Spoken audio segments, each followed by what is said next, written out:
बिस्मिल्लाहिर्रहमानिर्रहीम, अस्सलाम वालेकुम जी। मैं हूं मारिया अली और आप देख रहे हैं मेरा यूट्यूब चैनल। 3 महीने में जी किस किस्म का ज़हनी और जिस्मानी तशद्दुद किया गया, किन मुश्किलात के ज़ेरे असर बच्ची को रखा गया, तमाम राज मुकम्मल तौर पर खुल जाएंगे। और यही वजह है कि ये लोग डर रहे हैं, नहीं चाहते कि MLO हो।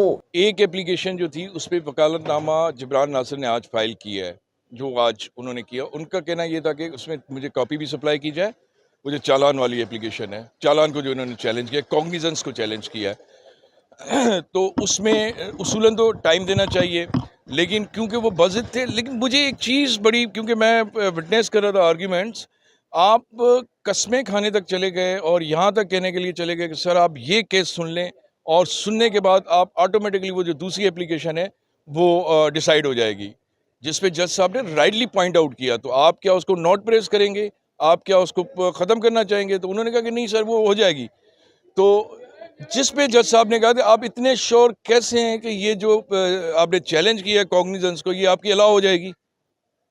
इसका मतलब आप इतने श्योर हैं कि ये अलाउ हो जाएगी।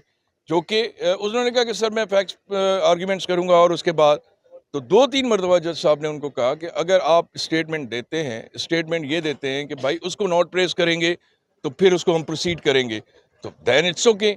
अदरवाइज देखिए ये चीज़ें कैसे होती हैं। कॉग्निजेंस को आपने चैलेंज किया, उसके रेमेडी इज़ अवेलेबल। ये मैं अब अपना ओपिनियन आपको बता रहा हूँ। जब आपने कॉग्निजेंस को चैलेंज किया है, एक FIR आपकी जो आपने चालान को, क्वैशमेंट ऑफ चालान को किया था, वो आपकी पिटीशन जो है डिसमिस हो चुकी थी, और वो फैक्ट्स आप कोर्ट में नहीं लेकर आए।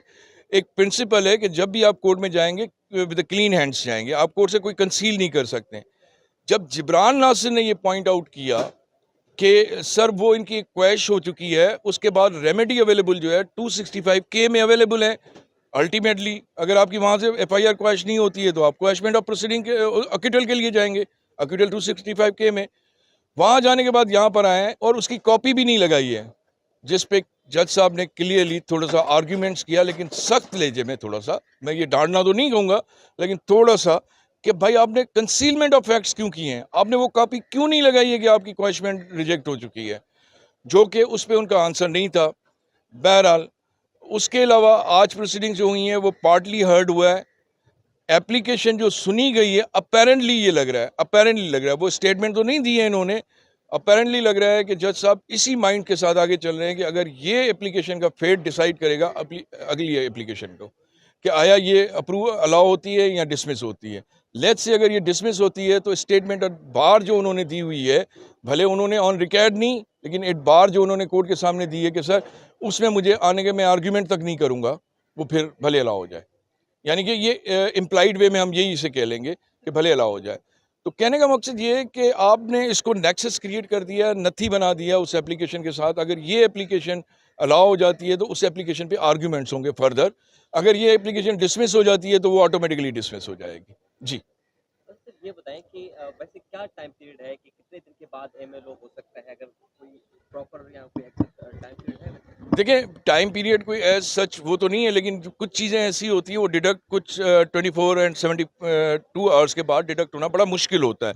लेकिन टेक्नोलॉजी इतनी एडवांस हो गई है, यहाँ पे जो MLO मांगा जा रहा है ना, उसको ट्राई टू अंडरस्टैंड, वो समझने की कोशिश करें। मैंने उसको पूरा रीड किया है। यहाँ पर MLO जो मांगा जा रहा है, वो पूरा मांगा जा रहा है उसका साइको एनालिसिस करने का, कि बच्ची का उन दिनों में क्या, किन कंडीशन से गुजरी है, उसका साइको एनालिसिस क्या है, इस वक्त एट प्रेजेंट जो है वो किस कंडीशन में है, आया उस पर कोई तशद्दुद किया गया था, नहीं किया गया था, उसको मेडिसिन दी गई थी, नहीं दी गई थी, ये तो हो सकता है ना। उसका साइकोलॉजिकल प्रोसेस तो चेक किया जा सकता है। बयान की कोई हैसियत नहीं है उसमें। अगर बच्ची को उस जगह से डिस्प्लेस किया जाता है without the permission of natural guardian, उनके वालिदैन के, तो वो किडनैपिंग के जुमरे में आती है। दूसरी स्टेटमेंट जो है, जो मैं दूसरी स्टेटमेंट बता रहा हूँ, वो statement relating to her welfare, well being, और उसकी अगर कोई थ्रेट्स हैं तो उसके लिए। हाँ, बच्ची अगर कोई ऐसी स्टेटमेंट देती है कि जिसमें उसके वेलफेयर को डैमेज किया जा सकता है, वेल बींग को डैमेज किया जाता है, उसको कोई थ्रेट्स हैं, लोग अक्सर ये सवालात करते हैं कि वालदेन क्यों नहीं मिल रहे बच्ची के साथ। तो आपको याद होगा कि बच्ची ने एक स्टेटमेंट लाहौर में जमा करवाई थी, जब लाहौर से कराची उसे शिफ्ट किया जा रहा था, तो उसने लिखा था कि she is not in good terms with Zaheer, वो अपने ज़हीर के साथ गुड टर्म्स में नहीं है। लेकिन बाद में नीचे लिखा था कि मुझे एप्रीहेंशन है, थोड़ा सा खौफ है कि वालदेन मेरे से माल ट्रीट ना करें। यही चीज़ थी तो हाई कोर्ट ने उसे चाइल्ड प्रोटेक्शन में रखा। अदरवाइज उसी ऑर्डर में 26/6/2021 के 22 के ऑर्डर में हाई कोर्ट ने यह भी डिक्लेयर किया था कि ये बच्ची है और इसके नेचुरल गार्जियन जो हैं वो वालिदैन हैं। अगर वो स्टेटमेंट में वालिदैन का जिक्र ना किया होता तो इस वक्त बच्ची वालिदैन के पास होती। अब ये जो दूसरी स्टेटमेंट है उसको हम वैल्यू भी देते हैं, उसकी हम कहते हैं कि अगर वो बच्ची किसी भी स्टेज पे कह दे कि मैं वालिदैन के साथ जाना चाह रही हूँ, तो इसका मतलब तो बच्ची उसके साथ भी तो नहीं जाना चाह रही है ना। बिल्कुल। ठीक है ना, उसको है तो बच्ची ना। अब देखिए आप एक चीज़ सोचें, हमारी लीगल टर्म में यूज़ होता है जिसको कई मरतबा कोर्ट ने इंडोर्स भी किया है, सुई ज्यूरिस। सुई ज्यूरिस जो होता है वो बच्ची की अक्लानियत को डिस्क्राइब करता है, उसकी इंडिपेंडेंस को डिस्क्राइब करता है कि वो उस एज में है कि अपने ऐसे डिसीजंस ले सके। तो सुई ज्यूरिस का जो कॉन्सेप्ट है उसमें फर्स्ट स्टेटमेंट में वो अपनी मैरिज शादी के वाले इस वक्त कोई डिसीजन नहीं ले सकती, उसकी कोई वैल्यू नहीं है उस स्टेटमेंट की। जो आप कह रहे हैं बच्ची उनके साथ गई थी ज़हीर के साथ, कोर्ट्स ने वो भेजा था, वो गलत जो मेडिकल रिपोर्ट हुई थी जो साबित हुई आगे चल के 16 to 17। देखें कोर्ट के पास ऑप्शन क्या था। कोर्ट के पास ऑप्शन ये था कि एक तो वालिदैन ने वो डॉक्यूमेंट्स प्रोड्यूस किए जिसमें एज 14 आ रही थी, एक स्टेटमेंट थी जो बच्ची से दिलवाई जा रही थी जो कि कंटेंशन है कि 18 ईयर्स। कोर्ट के पास थर्ड ऑप्शन था मेडिकल करवा लें। उस वक्त मेडिकल जब करवाया गया तो एज आई 16 to 17। देखिए वो प्रोसीजर जो था ना वो एडविसरियल प्रोसीजर नहीं था, वो इंक्विजिटोरियल प्रोसीजर था जिसमें जज साहबान इन्वेस्टिगेटर्स बन के बैठते हैं और इन्वेस्टिगेटर जब होता है तो वो तीसरे ऑप्शन की तरफ भी जाता है। तो उसने तीसरे ऑप्शन पे जाते हुए उसको फ्री विल पे छोड़ा। लेकिन जब लार्जर मेडिकल बोर्ड बन गया उसने क्लियरली ये बता दिया कि एज 15 to 16 नियर टू 15 है, तो that means she is not in a position कि वो डिसाइड करे कि अपनी शादी के हवाले से अपनी मैरिज के हवाले से। ये तो सेटल्ड लॉ है। आगे चल के देखें जब ट्रायल शुरू होगा तो ये सारी चीज़ें सामने आएंगी। रही बात आज की प्रोसीडिंग की तो हम वापस उसकी तरफ आएँ तो आज की प्रोसीडिंग सिर्फ लिंगर ऑन करने के लिए ट्रायल को और कुछ भी नहीं है।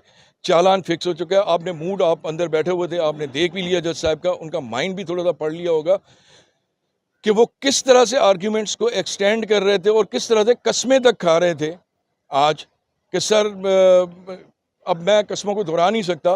वो कस्में खाकर बता रहे थे कि सर ये हम ये एप्लीकेशन पहले सुन लें और इसमें ये चीज़ें।